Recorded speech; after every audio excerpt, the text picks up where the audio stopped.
A letter from Italy. Joseph Addison. Salve magna parens frugum Saturnia tellus, magna virum. Tibi res anticuladus et artis agredior, sanctos ausis recluder fontes. Verg. Gear. 2. 1. While you, my lord, the rural shades admire, 2. And from Britannia's public posts retire, 3. No longer, her ungrateful sons to please, 4. For their advantage sacrifice your ease. 5. Me into foreign realms my fate conveys, 6. Through nations fruitful of immortal lays, 7. Where the soft season and inviting climate conspire to trouble your repose with rhyme. 9. For wheresoe'er I turn my ravished eyes, 10. Gay gilded scenes and shining prospects rise, 11. Poetic fields encompass me around, 12. And still I seem to tread on classic ground. 13. For here the muse so oft her harp has strung, 14. That not a mountain rears its head unsung, 15. Renowned in verse each shady thicket grows, 16. And every stream in heavenly numbers flows. 17. How am I pleased to search the hills and woods, 18. For rising springs and celebrated floods. 19. To view the Nure, tumultuous in his course, 20. And trace the smooth Clutamnus to his source, 21. To see the Mincio draw his watery store, 22. Through the long windings of a fruitful shore, 23. And how Yelbula's infected tide, 24. O'er the warm bed of smoking sulphur glide, 25. Furred with 1,000 raptures I survey, 26. Eridanus through flowery meadows stray, 27. The king of floods, that rolling o'er the plains, 28. The towering Alps of half their moisture drains, 29. And proudly swollen with the whole winter's snows, 30. Distributes wealth and plenty where he flows, 31. Sometimes, misguided by the tuneful throng, 32. I look for streams immortalized in song, 33. That lost in silence and oblivion lie, 34. Dumb are their fountains and their channels dry, 35. Yet run forever by the muse's skill, 36. And in the smooth description murmur still, 37. Sometimes to gentle Tiber I retire, 38. And the famed river's empty shores admire, 39. That destitute of strength derives its course, 40. From thrifty urns and an unfruitful source, 41. Yet sung so often in poetic lays, 42. With scorn the Danube and the Nile surveys, 43. So high the deathless muse exalts her theme, 44. Such was the Boyne, a poor and glorious stream, 45. That in Hibernian vales obscurely strayed, 46. And unobserved in wild meanders played, 47. Till by your lines and Nassau's sword renowned, 48. Its rising billows through the world resound, 49. Where'er the hero's godlike acts can pierce, 50. Or where the fame of an immortal verse, 51. Oh, could the muse my ravished breast inspire, 52. With warmth like yours, and raise an equal fire, 53. Unnumbered beauties in my verse should shine, 54. And Virgil's Italy should yield to mine, 55. See how the golden groves around me smile,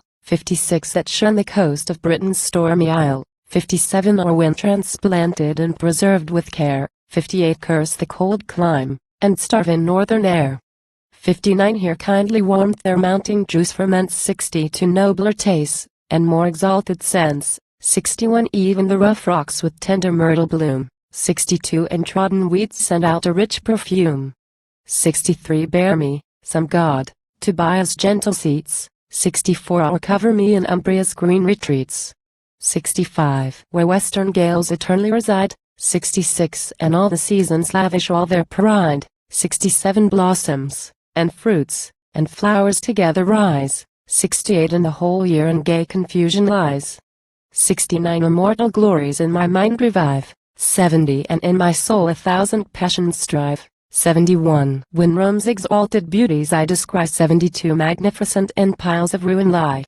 73. And amphitheater's amazing height, 74. Here fills my eye with terror and delight, 75. That on its public shows unpeopled Rome, 76. And held uncrowded nations in its womb, 77. Here pillars rough with sculpture pierce the skies, 78. And here the proud triumphal arches rise, 79. Where the old Romans' deathless acts displayed, 80. Their base degenerate progeny upbraid, 81. Whole rivers here forsake the fields below, 82. And wandering at their height through airy channels flow, 83. Still to new scenes my wandering muse retires, 84. And the dumb show of breathing rocks admires, 85. Where the smooth chisel all its force has shown, 86 and softened into flesh the rugged stone.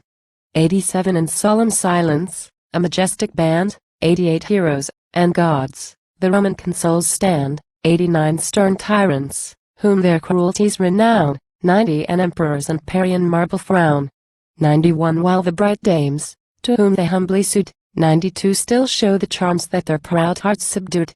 93 fain would I Raphael's godlike art rehearse, 94 and show this immortal labors in my verse. 95 where from the mingled strength of shade and light 96 a new creation rises to my sight. 97 such heavenly figures from his pencil flow. 98 so warm with life his blended colors glow. 99 from theme to theme with secret pleasure toast. 100 amidst the soft variety I'm lost. 101 here pleasing airs my ravished soul confound. 102 with circling notes and labyrinths of sound. 103 here domes and temples rise in distant views. 104 and opening palaces invite my muse. 105 how has kind heaven adorned the happy land. 106 and scattered blessings with a wasteful hand. 107 but what avail her unexhausted stores. 108 her blooming mountains, and her sunny shores. 109 with all the gifts that heaven and earth impart. 110 the smiles of nature, and the charms of art. 111 while proud oppression in her valleys reigns. 112 and tyranny usurps her happy plains. 113 the poor inhabitant beholds in vain. 114 the reddening orange in the swelling grain. 115 joyless he sees the growing oils and wines. 116 and in the myrtle's fragrant shade repines. 117 starves, in the midst of nature's bounty cursed. 118 and in the Loden vineyard dies for thirst. 119 O liberty, thou goddess heavenly bright. 120 profuse of bliss, and pregnant with delight. 121 eternal pleasures in thy presence reign. 122 and smiling plenty leads thy wanton train. 123 eased of her load subjection grows more light. 124 and poverty looks cheerful in thy sight. 125 thou makest the gloomy face of nature gay. 126 givest beauty to the sun, and pleasure to the day. 127 thee, goddess, thee, Britannia Xylodares. 128 how has she oft exhausted all her stores. 129 how often fields of death thy presence sought. 130 nor thinks the mighty prize too dearly bought.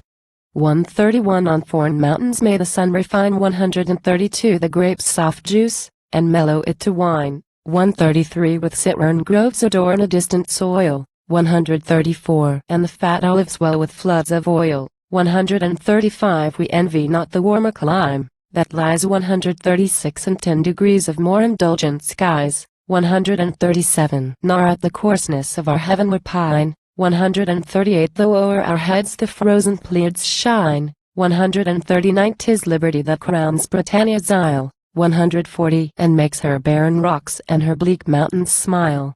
141 others with towering piles may please the sight. 142 and in their proud aspiring domes delight.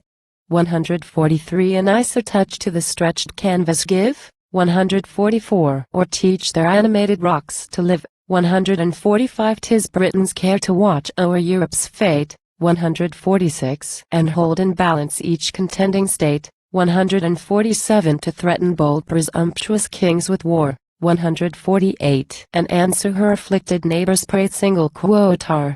149 the Dane and Swede, burst up by fierce alarms. 150 bless the wise conduct of her pious arms. 151 soon as her fleets appear, their terrors cease. 152 and all the northern world lies hushed in peace.